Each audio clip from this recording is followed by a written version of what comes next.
कसं उतरायचं ह्याची चावी सुद्धा आपल्याकडेच आहे. कधीतरी शांत बसल्यावर जाणवतं की आपण स्वतःवरच किती नाराज असतो. कशासाठी?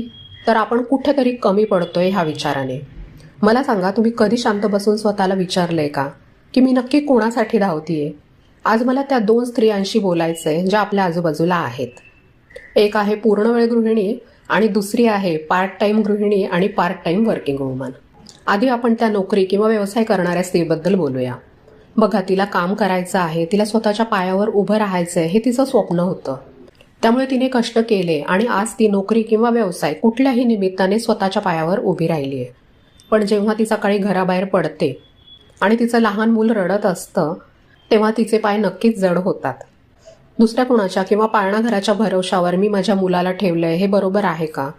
तिला वाटतं की मला मुलांना सोडून यावं लागतं, आजारी असली तरी ऑफिसला जावंच लागतं, त्याची शाळा सुटल्यावर त्याला घ्यायला मी हजर नसते.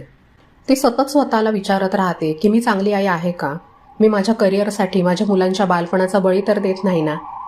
आणि मग ती ऑफिसमध्ये असते, काम करत असते, पण मन मात्र घरात असतं. फोन वाजला की थोडं तरी टेन्शन येतं, घरी काही झालं असेल का? पगार हातात येतो तेव्हा अर्थातच आनंद होतोच, पण त्या आनंदाला एक किनार असते, ती त्या टोचणीची. सणावाराला सुट्टी मिळत नाही, मुलांच्या गॅदरिंगला जाता येत नाही, तेव्हा अजूनच अपराधी वाटतं. आणि जेव्हा ती दमून घरी येते तेव्हा तिला वाटतं दिवसभर मी बाळांना वेळ दिला नाही, आता तरी देऊ. म्हणून मग ती स्वतःच्या थकव्याकडे दुर्लक्ष करते, चिडचिड झाली तरी दाबून ठेवते आणि ओव्हर कॉम्पेन्सेट करायला जाते.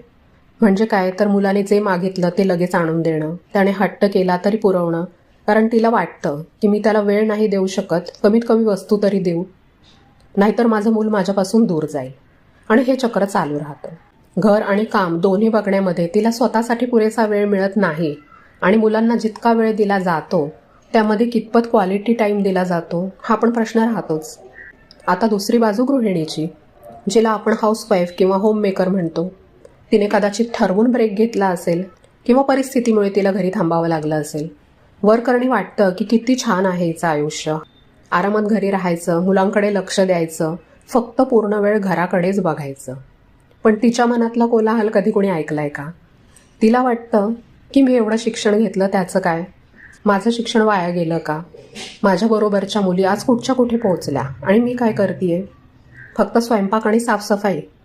जेव्हा सणावाराला तिला स्वतःसाठी घ्यायचं असतं आणि नवऱ्याकडे पैसे मागावे लागतात तेव्हा तो संकोच तिला वेदनादायी वाटतो.